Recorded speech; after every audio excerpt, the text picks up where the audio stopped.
Hello, everyone. So today I'm going to relive my youth a little bit by looking at the movie car from Ghostbusters 2. Ghostbusters 1 came out in 1984, but Ghostbusters 2 came out in 1989. Both vehicles were credited to a gentleman named Stephen Dane who created these vehicles. And he also created all the gadgets in the movie, like the proton packs, the ghost trap, and all that stuff. So what we're looking at is on the packaging. It says a '59 Cadillac Eldorado, but it's actually an ambulance modified by Miller, and it's called the Miller Meteor Futura.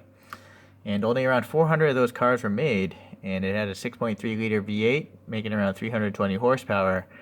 And this thing was around 20 feet long, so it's a big vehicle, and it weighed 3 tons or so. So it did have an air suspension system, though, so I'm sure it floated its way through life. But anyways, let's take a look at this thing here. It says what 2017, so this is a few years old now, right? A little factoid here. It says that it was backfiring and blowing up. Oh, a little story on this one. The production studio bought two of these cars, and the first one was in Ghostbusters 1.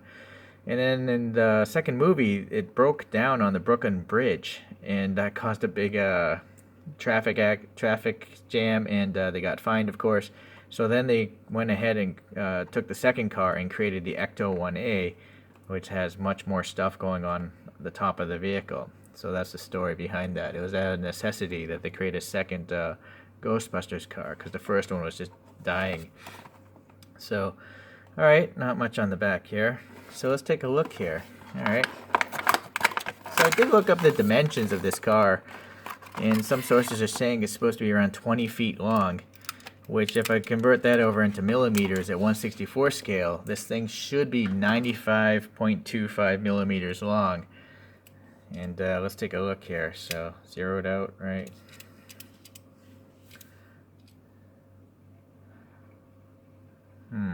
Yeah, 81 on a good, 82 on a good day.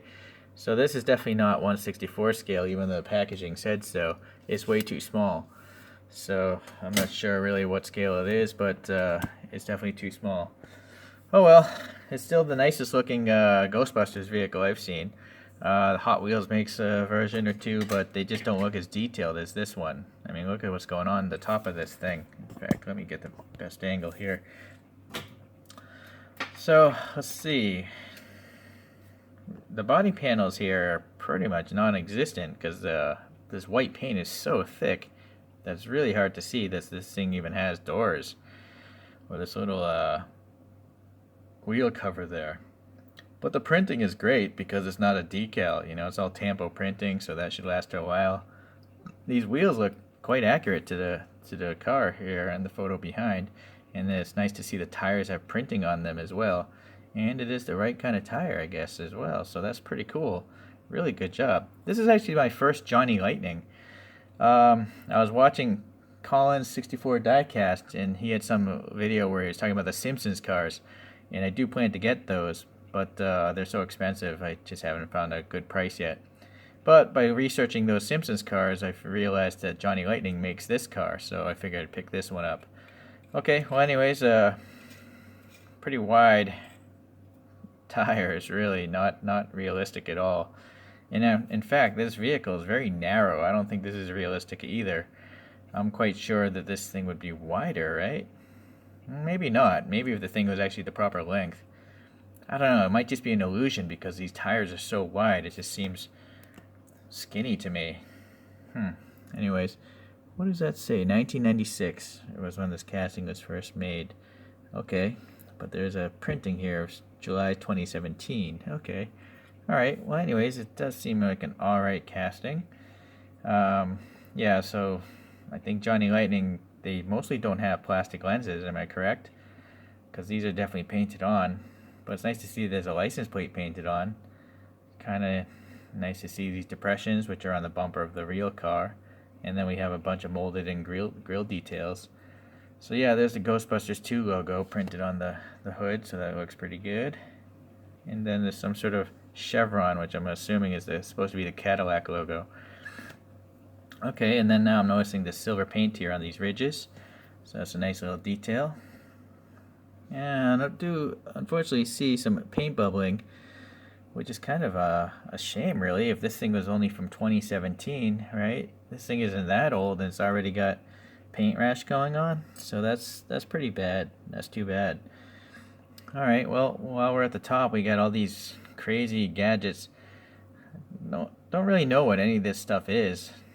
This looks like a satellite dish or some sort. Some gas tanks, some sort of power generator, a whole bunch of lights. The billboard thing's really cool, though. This LED billboard thing is nice. Okay. Then we got a tank on the back, some more additional lights and stuff. It brings up a weird question. I mean, like, if there's a bunch of transparent lights on the roof of this thing, why wouldn't they have translucent or transparent plastic here for the headlights? I guess maybe they just had a bunch of other, Cadillacs in different liveries without this roof stuff. So it's just regular civilian Cadillacs. I think I just answered my own question. Okay, well, I can definitely understand why these might not be plastic because there's a lot of dimensionality going on there. And it's nice to see that they're painted. It's nice to see this step here. This is a tab apparently for this metal base, so it's tabbing in, and then you got the one rivet holding it together.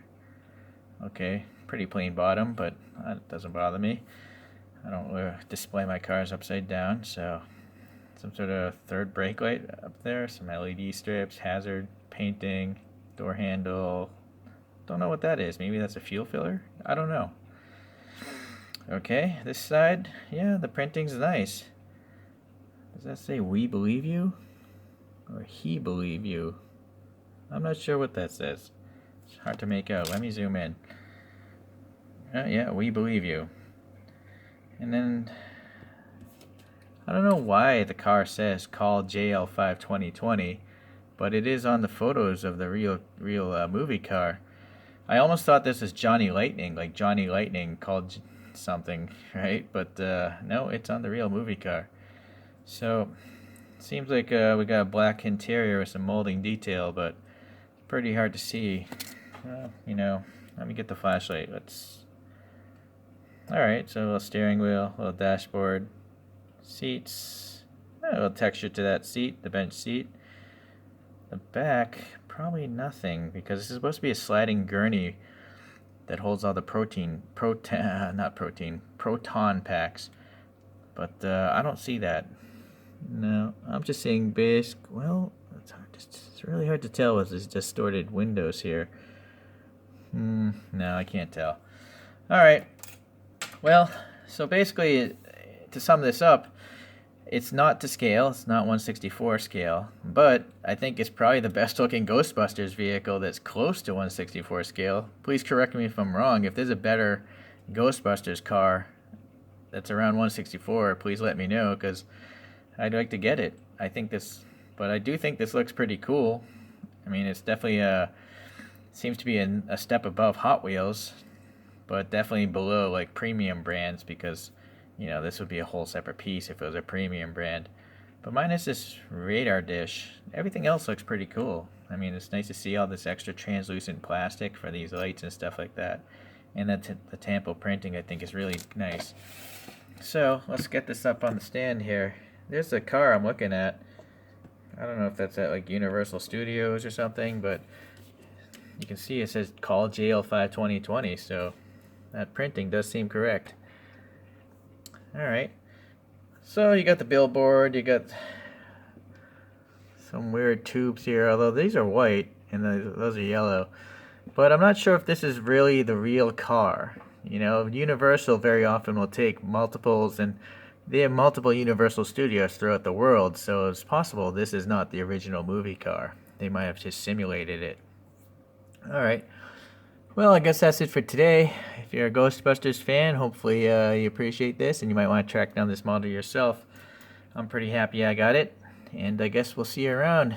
Don't let the ghost get you at night. See ya.